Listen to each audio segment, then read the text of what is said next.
teman-teman, Assalamualaikum warahmatullahi wabarakatuh. Perkenalkan, nama aku Suci Permata. Aku mahasiswa dari FKIP Universitas Pasundan, Prodi Pendidikan Ekonomi. Demi memenuhi ujian akhir semester genap mata kuliah Bahasa Indonesia, di sini aku mau ngejelasin tentang penerapan social distancing dalam dunia pendidikan di tengah pandemi COVID-19. Sebelum ke pembahasannya, jangan lupa tekan tombol like, komen, dan share ke teman-teman kalian. Dan jangan lupa tekan tombol subscribe dan nyalakan lonceng notifikasinya. Terima kasih. Akhir-akhir ini di berbagai negara di dunia tengah dikejutkan dengan wabah suatu penyakit yang sangat mematikan yang disebabkan oleh sebuah virus. Virus yang bernama corona atau yang lebih dikenal dengan istilah COVID-19.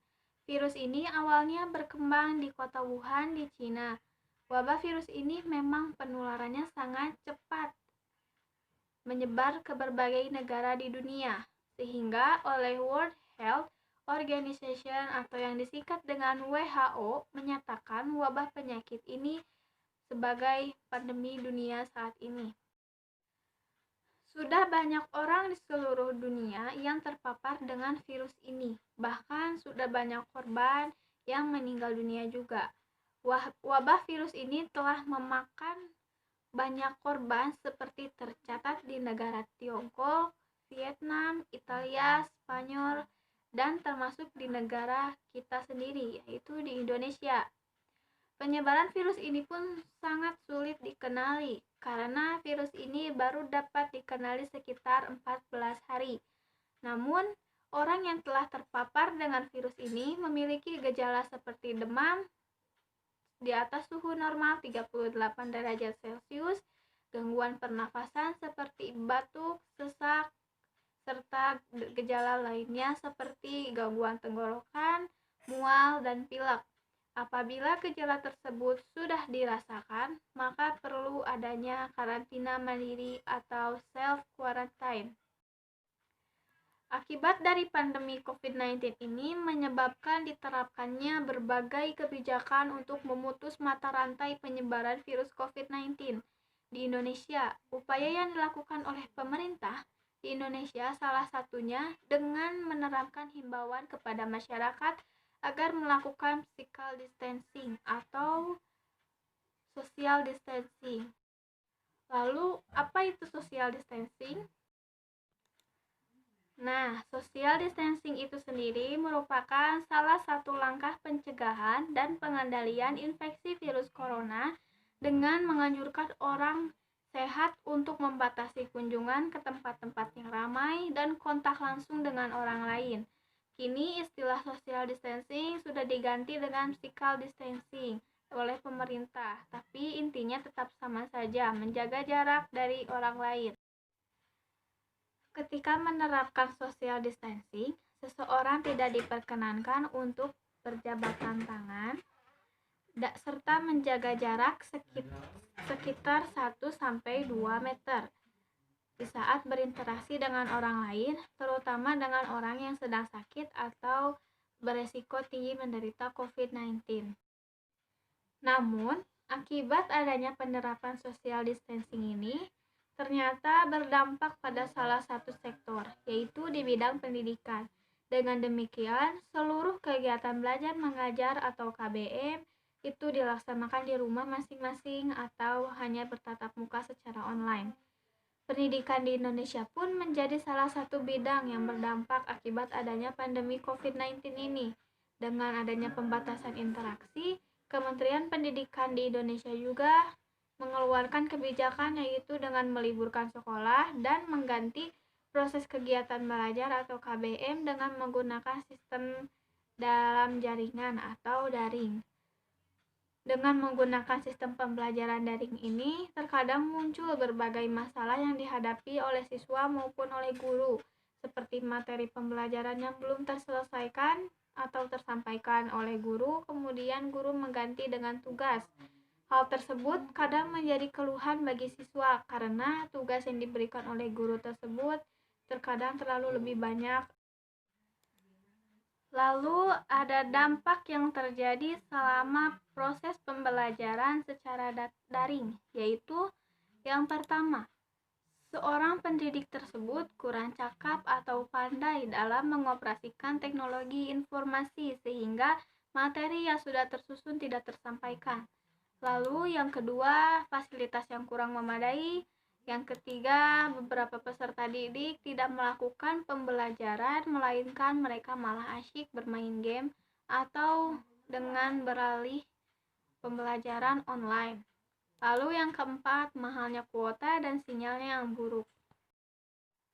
Lalu ada beberapa kegiatan yang dapat dilakukan oleh peserta didik ketika agar tetap produktif belajar di rumah saat social distancing, seperti yang pertama, belajar melalui media video. Yang kedua, olahraga yang teratur. Pastinya kan kalau misalkan keseringan di rumah, pasti males bergerak gitu, males olahraga. Nah, jadi dianjurkan untuk olahraga secara teratur agar supaya tubuh tetap sehat. Lalu yang ketiga, membaca buku, majalah, koran, atau yang lainnya untuk mengisi kegabutan di rumah. Lalu yang keempat, latihan mengerjakan soal. Yang kelima, menonton film atau TV dengan keluarga. Lalu yang keenam, membersihkan kamar. Lalu yang terakhir, ada mengasah hobi. Adanya pandemi COVID-19 ini juga memberikan hikmah yang lainnya. Pembelajaran yang dilakukan di rumah dapat membuat orang tua lebih mudah dalam mementoring atau mengawasi terhadap perkembangan belajar sang anak secara langsung.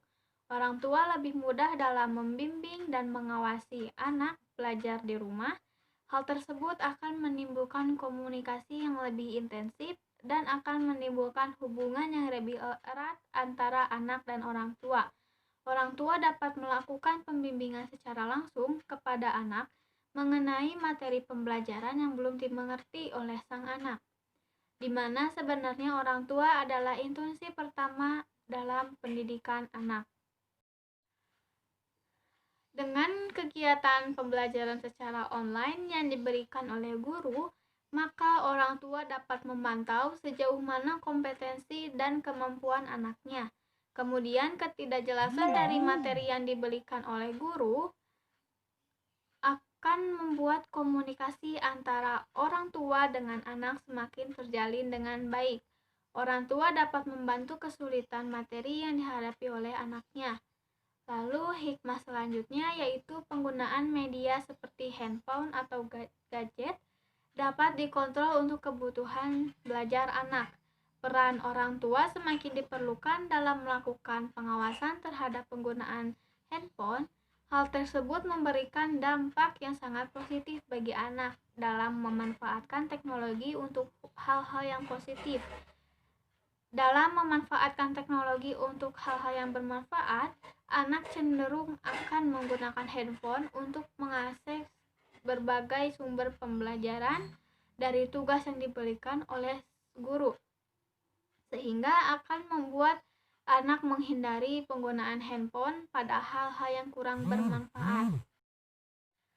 Walaupun pendidikan di Indonesia ikut terdampak adanya pandemi COVID-19 ini, namun di balik semua itu terdapat hikmah dan pembelajaran yang dapat diambil.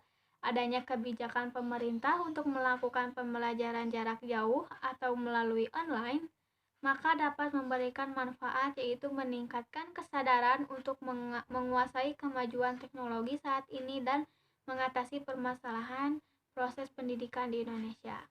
Cukup sekian dari penjelasan dari saya. Mohon maaf bila ada kata-kata yang salah. Wabillahi taufiq wal hidayah. Wassalamualaikum warahmatullahi wabarakatuh.